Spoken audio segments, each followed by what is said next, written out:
We're going to go over all the tools and the components that we're going to use to replace the seals and check valves. First of all, we want to follow the lockout tagout procedures. Make sure all the pressure is bled off the pump, no pressure in the lines, shut everything out, lock out, tag it out before you do any breaking of lines or any maintenance at all. What we have here is the cylinder wrench. This will move the sleeve of the cylinder. This is the seal removal tool. This is a plunger removal tool, which is a two-purpose tool. This in here will remove the hydraulic seal cartridge. This in here will remove the plunger. This is the end cap removal tool. This is the cylinder clamp removal tool if you need it. We have a crow's foot for the gland nut of the check valve. We have the V-block if you needed to support the cylinder underneath. The seals, we have the high pressure seals, hydraulic seal cartridge. We have the discharge repair kit. We have the pin, the spring, the poppet, and the seat. We have the O-rings for the hard seal end cap. We have the goop that's used on all metal-to-metal surfaces, on the threads and mating parts. We have the grease that's used on our O-rings and on the hydraulic seal cartridge. Clean everything off with some lubricant, cleaning WD-40 LP grease removal. Then we have the JLM lube, Moly lube to put on the jacking bolts. This should be everything you need to make your repairs. Okay, we want to make sure we use genuine KMT parts in here to get maximum performance and productivity. And let's get started. Okay, we're going to show you the seal replacement procedure and the check valve rebuild procedure and the hydraulic seal cartridge. The first thing we did, we took our high pressure lines off. Took them off from there on both ends to make it a little easier here for the video. We took our low pressure water line off and we went ahead and loosened our jacking bolts here. And for the training purposes, we went ahead and loosened this up a little bit. So I'm going to thread this off here the rest of the way.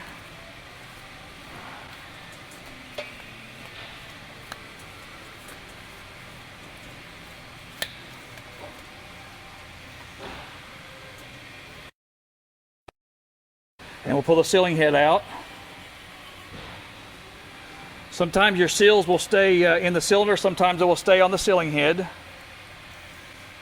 We'll set this off to the side. And the next thing we're going to do is pull our seal out. If the seal does stay in the cylinder, you want to use your seal removal tool and reach in here and pull the seal out.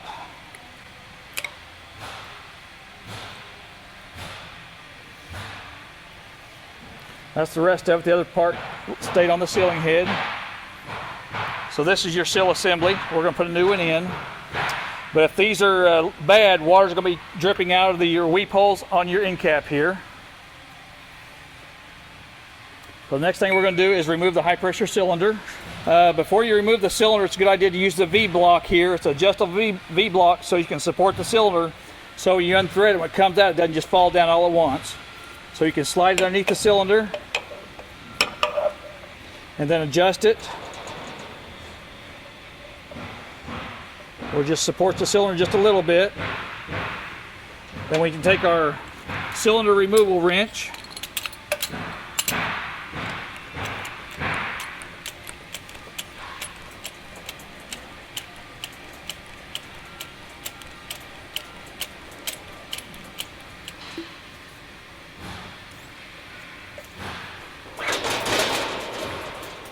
okay. Usually the seal will stay inside the cylinder. Sometimes it does stay on the plunger, but usually you can reach in there and pull it off. This is your seal assembly. To remove the seal, first thing you want to do is remove your liner. This is the black liner. It's a spacer. Keeps your seal spaced apart in there and takes up volume in there. Also check it for any kind of wear, pitting, cracking, or if it's damaged you want to replace it. Then you can take this tool, your seal removal tool, and stick it through the long side of the cylinder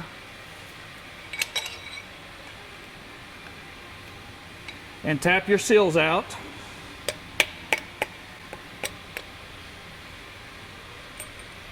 Here's your seals. You have a brass backup ring.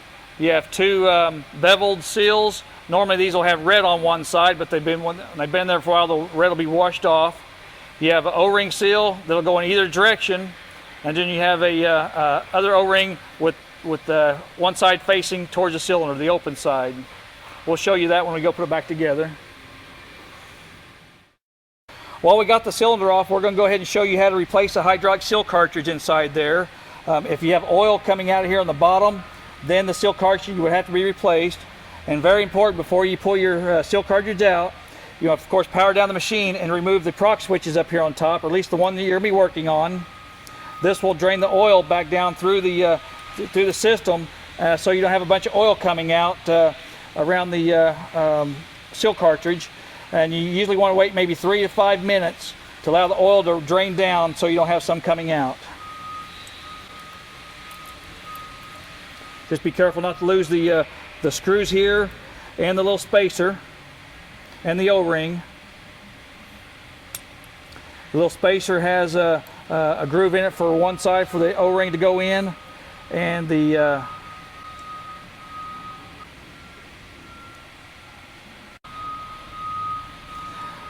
spacer has a flat side for the O-ring from the PROC switch to go on there. So make sure you get those in the right position and lay us off to the side. Once we get our proximity switch out, we're going to take a screwdriver, a flat blade screwdriver, and go in here and release the retaining ring.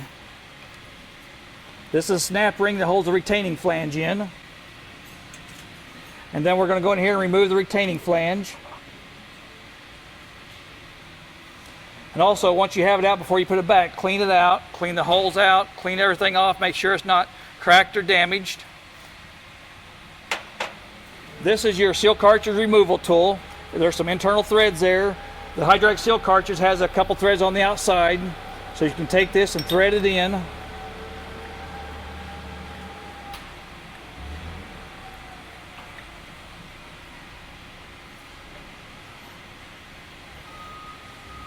And pull out, and there's your hydraulic seal cartridge. Usually you want to replace the whole thing as a set. Okay. Take some cleaner, WD-40 or LPS lubrication cleaner, spray around in there, and we're going to clean the old goop and the old grease and stuff off inside there. Sometimes if your plunger is extended, you can check for scratches and stuff on this. This one just happened to be where it's not extended all the way. But you don't want to have any scratches on your plunger, or that will shorten your seal life. You can send the plungers back in to have us rework them if they're not too far gone. But if you have start having a lot of seal trouble, that's something to look at. Once you get that cleaned out, we're going to take our new hydraulic seal cartridge.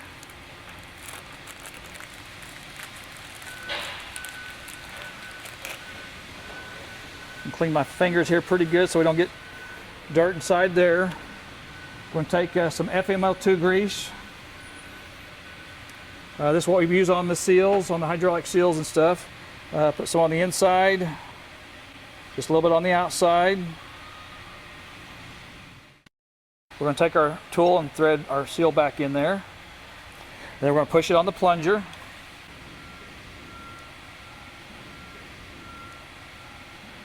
And then we're going to clean our retaining flange.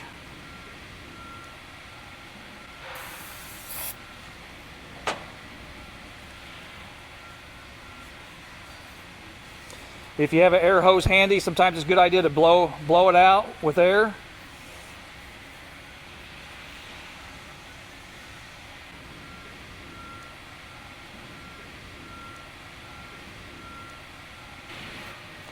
If you don't have something there, take a small Allen wrench and just stick through the holes there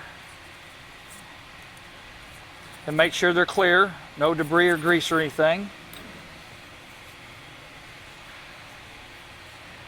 Okay. And then make sure that's pushed in all the way there. We're going to take our retaining flange and put just a little FML-2 grease on the back side of that. We're going to stick it in there. You usually take your seal tool and just kind of give it just a little tap to make sure the snap ring will go back in its groove.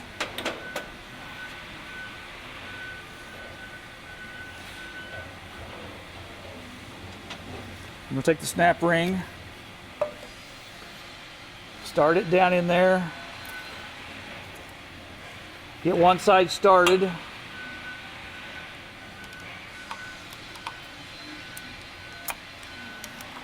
And once you get your seal cartridge in there, make sure you clean your plunger off. You don't want to have any grease on your plunger because there could be a little dirt that could track to it.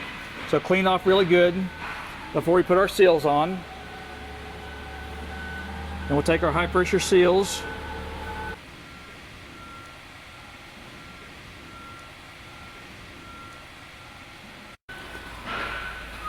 The high pressure seals, they come with the instructions on how they go.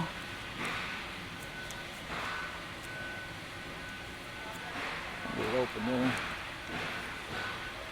Shows you the position of them.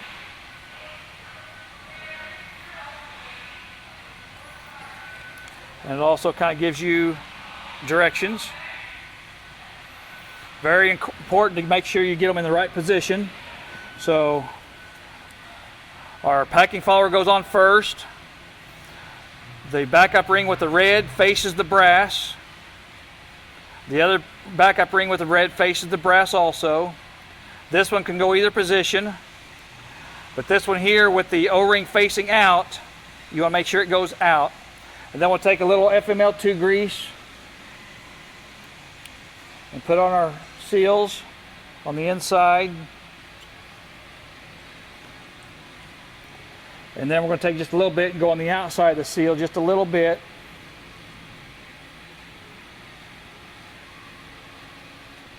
And I'm going to slide it back on with our liner.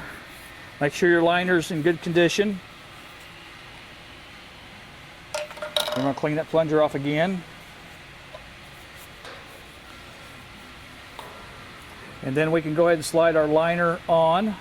All right, before we put our cylinder on, we want to make sure we clean the inside of the cylinder and the outside of the threads. You can use your WD-40 or some type of cleaning solution. Clean it out really good. And then once we're through, we'll run a clean rag through the cylinder to make sure we don't have any trash left in there. You want to take some Scotch-Brite or some 600 sandpaper in your seal area and just spin it around. You want to go in a circular pattern there just to remove any old material or seal debris that could be inside there. And then we'll take a clean rag and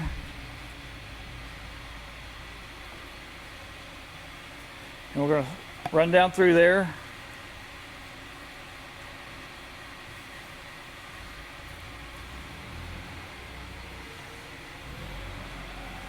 Just clean it out good. Then we're going to take some pure goop. This is an anti-seize compound. It's made for stainless and stainless. It's very critical. If you don't use this, the cylinder can seize in the hydraulic head, and you have to replace two major components there. So you want to make sure you use some goop on the taper here and on your threads.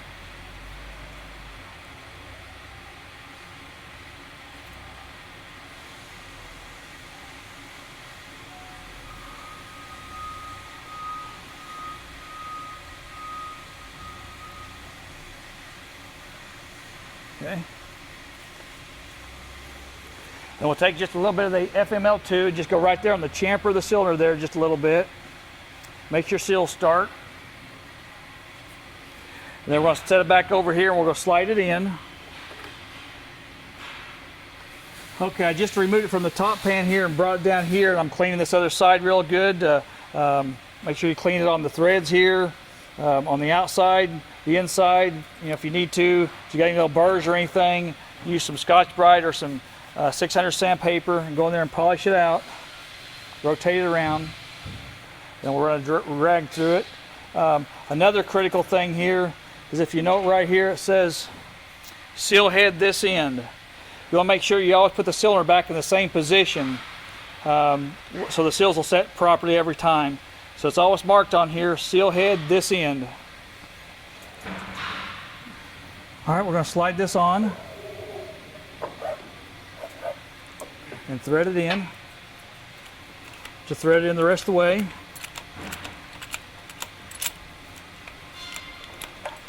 When it bottoms out, we want to give it with the just a slight tap with the mallet, just to make sure it's seated all the way in there.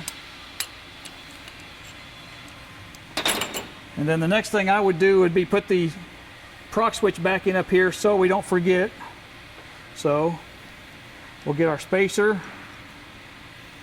with the O-ring going down. Make sure our O-ring is in our PROC switch. Drop it down in there and put our screws back in. Okay, this is the check valve repair kit. It comes with your discharge check valve, the poppet, the seat, the spring and the pin guide, a spring for the low inlet check valve, and a poppet for the inlet check valve. It also comes with some Loctite primer, some cleaner for the threads, and it's preferred to use some Loctite 248 or 242 on the retaining screw to keep it from backing out. Next thing we're going to do here is remove the inlet poppet. Take a flat blade screwdriver, loosen the retaining screw.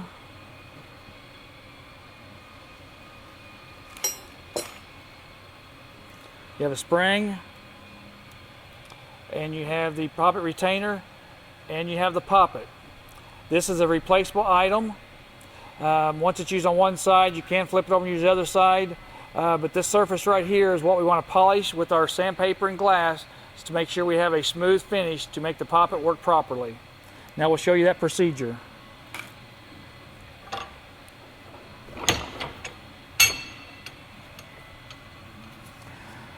Depends on how bad it is. You can start off with some 320 sandpaper and then go from 400 down to 600. 600 is what you want your final finish to be. You can do it, you can do it dry or you can do it wet. But you want to hold it down, drag it back, pick it up, rotate it, drag it back, pick it up, rotate it. Do that several times, rotating it each time, holding it flat when you drag it back.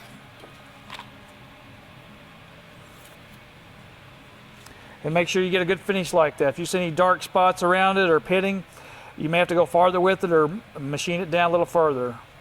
We do also have a rework on these. You can send them in and we can rework them if they're not too far worn. Let me just go ahead and say we're going to go ahead and clean this here. Clean the surface off here where the seal goes.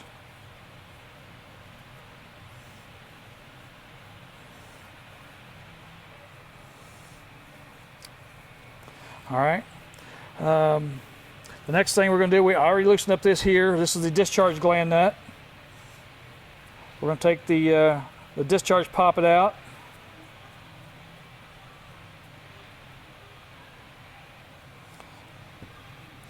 Here we have the poppet, the spring and the pin guide. This is all replaced as a set here. The seat is inside here. You can take a little Allen wrench or a magnet, reach in and pull it out. This is a replaceable item. And then we'll clean the body good.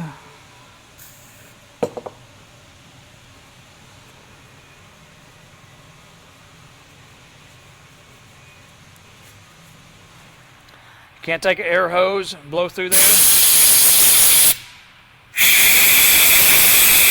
Make sure all the holes are clean.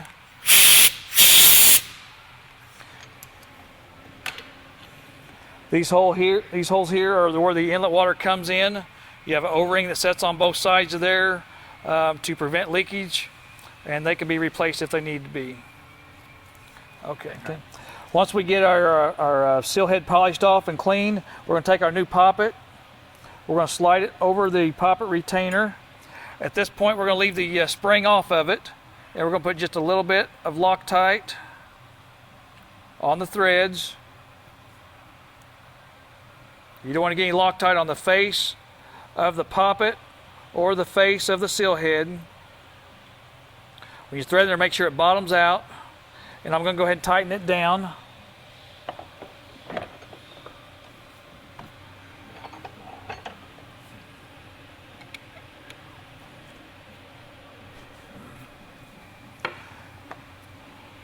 And once you get it on there, then you want to make sure that the little poppet does move up and down. See that movement right there? Once we get that back on there, we want to take the spring and open it up one end and spiral it on there backwards. That way it'll go in position there. And the poppet won't get caught underneath the spring or the retainer. Just make sure the end of the spring is halfway between the two slots there. That way it won't get caulked or anything. And that side is done. The next side we're going to do is a discharge. All right, we're going to take our new seat. It'll go in either direction. We'll put just a little bit of goop on one side that goes down inside the body. You don't want to put any on the poppet side. So drop it down in there. And then if you need to, you can use your little Allen wrench to guide it on down. Just make sure it goes down all the way.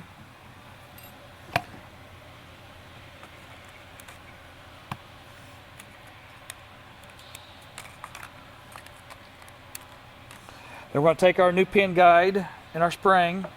We're going to drop the pin guide in the gland nut. And if you notice here, the spring has a bell shape to one side. The bell part of the spring goes up.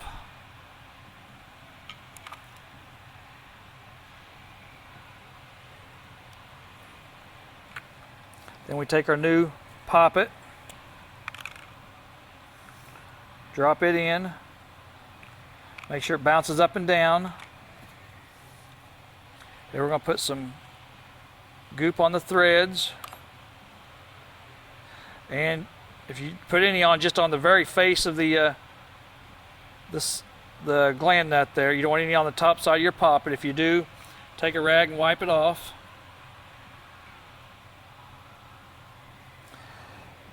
Then we're going to put it upside down here, hold the seal head upside down and thread it in.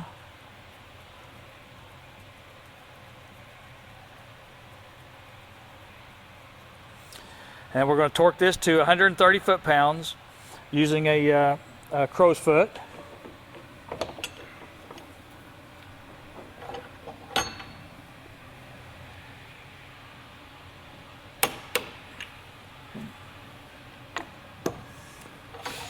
Okay. Okay, now we're all done over here. We're going to go back to our pump and assemble it back on the machine. Okay, now we're going to put our seals on our sealing head assembly. Take them out of the package. This little tan ring here has a bevel to one side and flat on one side. The bevel will match the bevel on the seal head. So let's put it on, slide it down where it bottoms out all the way. Then we take a little bit of FML-2 grease and put right around there just to make that thing start a little bit easier. The O-ring will be facing up.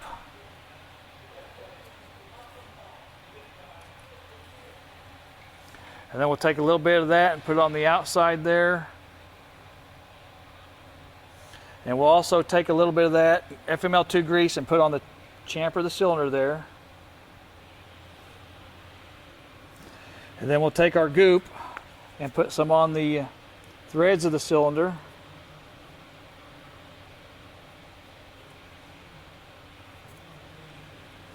On the outboard side, it's not critical that you put any out here because there's no mating surfaces out here on that. We have a couple O-rings inside of here. If they're damaged, you may have to replace them. If water is leaking out with no power on it, just leaking around there, replace those two O-rings.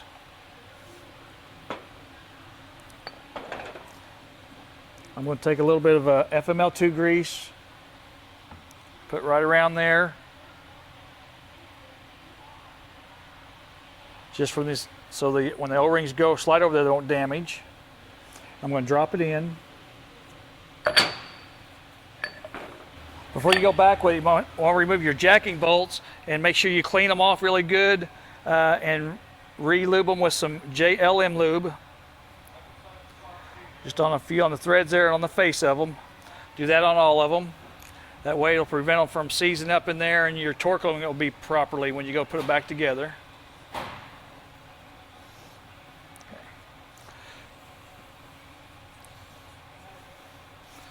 Okay, once we have that in there, we got everything ready. We're going to slide it in our cylinder here, or slide on our cylinder.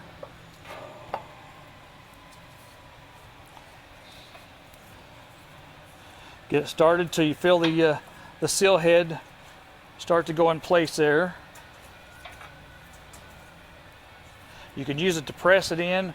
I usually prefer holding it in and then using the rubber mount to tap it on in. So it bottoms out. That makes your head nut thread on easier. You want to thread it on till it bottoms out. And if your hose happens to be over here, the connection, you want to back it off where you can get it to the other side. This one here seems to be in the good location where we can still connect it right there. So we're going to go ahead and run these down by hand. And the torque on these are 35, but you want to go in a crossing pattern. You want to go hand tight, and then you want to go 20 foot-pounds in a crossing pattern, and then 35 in a crossing pattern, and then 35 in a clockwise pattern. You don't want to exceed 38 foot-pounds. Bring them up to the snug.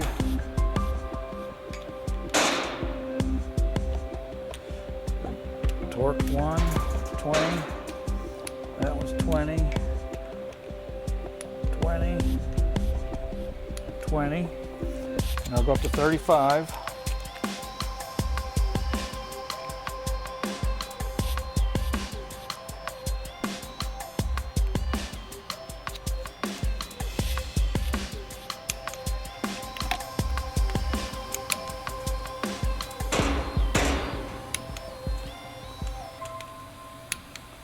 And I'll go back over them again just to make sure I didn't miss any.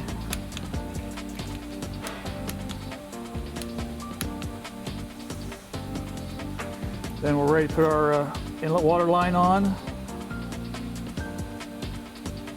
And we're ready to put our high pressure lines on and start it up, and we'll be done.